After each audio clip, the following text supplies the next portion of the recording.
As I was told previously that English is not mandatory, I will proceed in Portuguese if you don't mind. That will definitely make my life easier. Ok. Há cerca de um ano atrás, eu fui convidado para estar aqui presente no Future Cities, em certa medida para dar a conhecer quais são os anseios, do ponto de vista tecnológico, que uma força policial pode ter. E nessa apresentação, acho que fui suficientemente claro, essa feita em inglês, por acaso, fui suficientemente claro em dizer que nós temos aqui duas tipologias de necessidades tecnológicas. Umas ligadas diretamente ao outcome da atividade policial, e nomeadamente à qualidade do serviço que prestamos ao cidadão e à segurança que o próprio agente tem no desenvolver da sua ação policial. E quando há bocado o João estava a falar da NYPD e da questão das câmaras online, em tempo real, a gravarem a atuação policial, mas também, ao mesmo tempo, uma preocupação cada vez mais crescente com a qualidade e com a preocupação que nós devemos ter com os nossos agentes. Porque só um agente motivado, um agente que tenha stress, obviamente todos os polícias têm stress, mas que tenha o stress controlado e devidamente identificado, poderá, em certa medida, prestar um serviço de qualidade. Eu há bocadinho, quando estava a ver a apresentação do Daniel,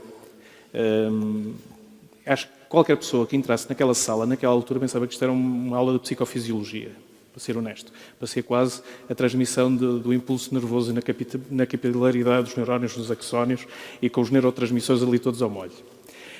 E acaba por ser um bocadinho isto. Ou seja, o que eu vi aqui, utilizando um bocadinho aquela imagem do Gonçalo Torrente Ballester na Crónica do Rei Pasmado, eu acho que o inglês é o King's Amazed. Eu fiquei um bocado amazed, é um bocado isto, não é? Porque qualquer pessoa que está aqui, desde decisores operacionais a decisores políticos, viram uma quantidade absolutamente incrível de informação e de novos cenários que esta informação que é produzida pode dar, não só para aumentar a qualidade do serviço que é prestado, neste caso no Porto, a quem vive na cidade, a quem trabalha na cidade e quem visita a cidade, mas também a quem, utilizando a ideia anterior, a quem mesmo trabalha cá. Ou seja, um decisor, seja político, mas isso sobre as questões mais políticas deixaria para o Sr. Vereador, mas enquanto decisor policial, acho que há aqui uma quantidade absolutamente infindável de possibilidades que nós podemos ter para facilitar a nossa vida.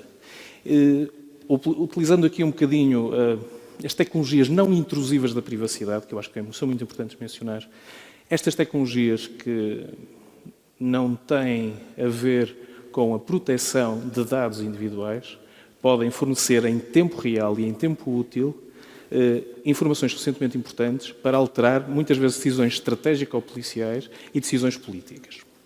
Bem, a minha apresentação, eu gostaria de passar ao slide anterior, que, no entanto, desapareceu, mas também, nós chegamos lá. Pronto. A minha apresentação, basicamente, é canibalizada num slide do João Paulo. Porque, ao fim e ao cabo, eu, antes de vir para esta sessão, tive aquela... Está. É só botar para aqui. Pronto, ok. As tecnologias... Eu tive aquela tentação óbvia, não... Aliás, se vocês virem na comunicação social, principalmente nas últimas 2 semanas, e fruto aqui da professora Cristina Queiroz, em quem eu, há um ano atrás, não foi só por ter sido minha orientadora de doutoramento, mas convém ter sempre boas relações com a ex-orientadora de doutoramento, mas nos últimos 15 dias a comunicação social tem trazido a lume muitas informações sobre a questão do stress e do burnout entre polícias.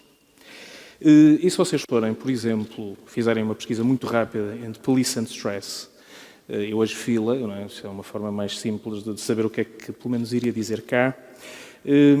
Nós encontramos, por exemplo, no Miro, eu não vou utilizar exemplos portugueses, no Miro, no jornal online, nós encontramos uma entrada em 2013 com a preocupação do stress, encontramos uma entrada de uma notícia em 2014 a dizer que entre os cerca de 100 mil polícias do Reino Unido, 250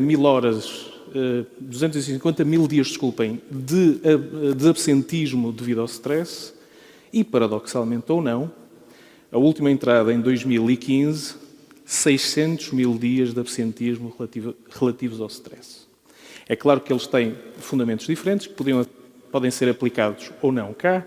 muitos deles associados ao encurtamento da força propriamente dito, ou seja, o mesmo nível de exigência, mas menos polícias para a cumprir, e um bocado aquilo que eles têm, que eu acho que os polícias portugueses também têm, can-do attitude, ou seja, o polícia tem que fazer o trabalho e, tal como eu disse há um ano atrás, uma boa parte do trabalho de polícia não tem só a ver com perseguir criminosos, tem uma componente eminentemente social, que muitas delas, reparem, às tantas perseguir um criminoso tem um pico de stress específico num curto espaço de tempo.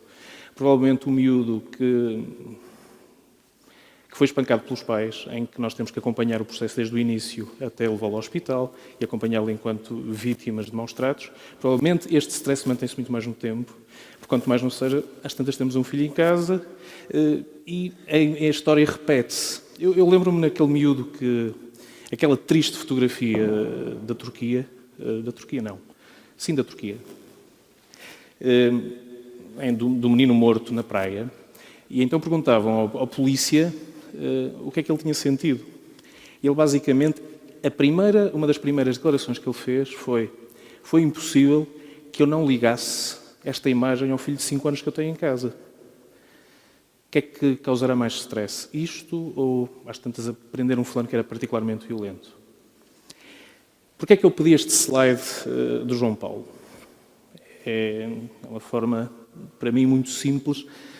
Aliás, nós discutimos este slide antes de eu chegar cá. E a primeira coisa que nós vemos aqui é que o facto de ser polícia não se extingue nas 6 horas de trabalho. O que nós vemos aqui é que é um conjunto de elementos policiais.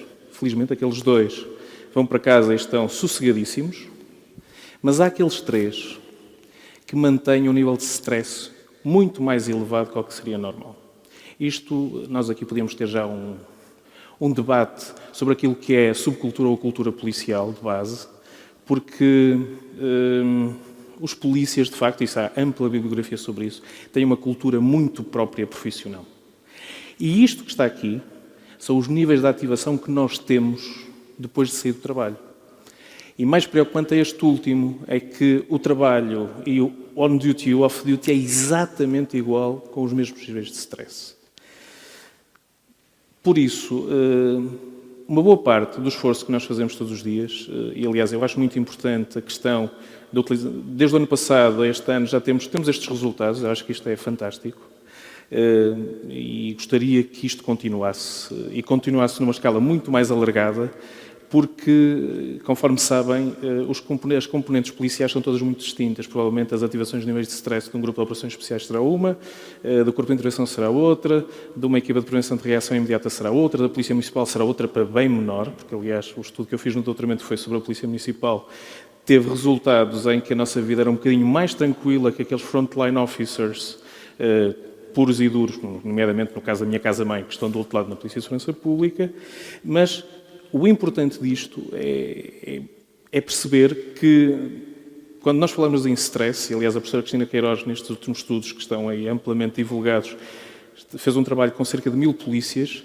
para saber os padrões. Não é só medir o stress, é medir outras coisas, é medir a relação trabalho-família-trabalho, é medir o engagement, é medir os traços de personalidade, é verificar os traços de personalidade dos polícias, é ver a depressão, é ver o sensation seeking, o burnout, o stress por aí para fora.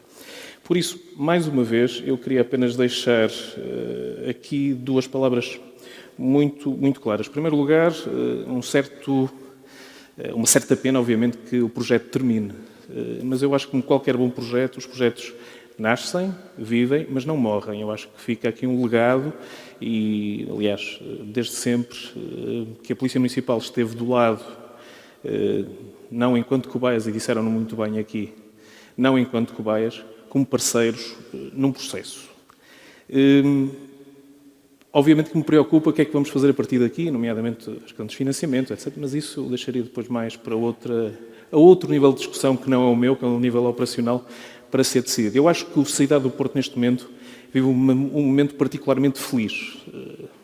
Estávamos a falar há bocado de um índice de felicidade, não é o índice de felicidade bruto do botão, mas quase, mas vive um momento particularmente feliz. Eu acho que, e está aqui o seu vereador que não me deixa mentir, do ponto de vista tecnológico, juntamos aqui alguns hearts and minded para conseguirmos traçar uma linha de serviço público de qualidade. Eu acompanhei particularmente de perto alguns projetos e acompanhei principalmente a instalação dos sensores, de alguns projetos pilotos sobre videovigilância, e eu sou particularmente defensor que tudo aquilo que a tecnologia possa fazer a bem, não só neste caso, do produto final, na qualidade do serviço que prestamos, mas também de quem o presta, acho que é uma vitória antecipada e ganha. Por último, falamos há bocadinho da interdisciplinaridade. É muito importante. Reparem, eu estou aqui no meio de engenheiros, a minha área de formação não é engenharia. Tenho aqui uma psicóloga doutorada com amplos trabalhos na área. Apesar de eu ser doutorado em psicologia, não sou psicólogo, entenda-se. Mas este é o bom exemplo onde a polícia pode entrar também. E onde outras instituições também podem entrar como parceiros e como aliados estratégicos. Estes projetos têm um papel social extremo, porque eu, quando estou com este gráfico e estou preocupado que aquele último agente tem um padrão de stress off-duty exatamente ou quase coincidente com o on-duty, provavelmente tenho que me preocupar mais com ele se eu conseguir identificar e se souber, por exemplo, qual é a destruturação da família dele. Eu já não vou falar das taxas de suicídios dentro dos polícias, porque isso está amplamente documentado e noticiado, não vou falar, porque isso são sempre eventos muito tristes, mas que acontecem. Agora, parece-me importante é que para um decisor comece a talhar caminho e saber o que é que se pode fazer com este indivíduo. E saber até que ponto, quando ele for a uma ocorrência policial, ele possa ativar para níveis de stress mais elevados do que outro agente que provavelmente perante a mesma situação reagirá de uma forma muito mais fria e muito menos emotiva. Definitivamente o stress somático. Claro que os episódios repetidos de stress que levam depois à exaustão emocional matam. Eu gostaria, por último, mais uma vez de agradecer ao professor João a oportunidade que deu à Polícia Municipal do Porto e dizer-lhe, obviamente, que ficaria muito desiludido que estes projetos não continuassem. E eu sei que está nos Estados Unidos, mas sabe que eu também tenho conhecimentos lá. Por via das dúvidas. Agradeço mais uma vez a vossa disponibilidade. Muito boa tarde. Muito obrigado. Muito obrigado.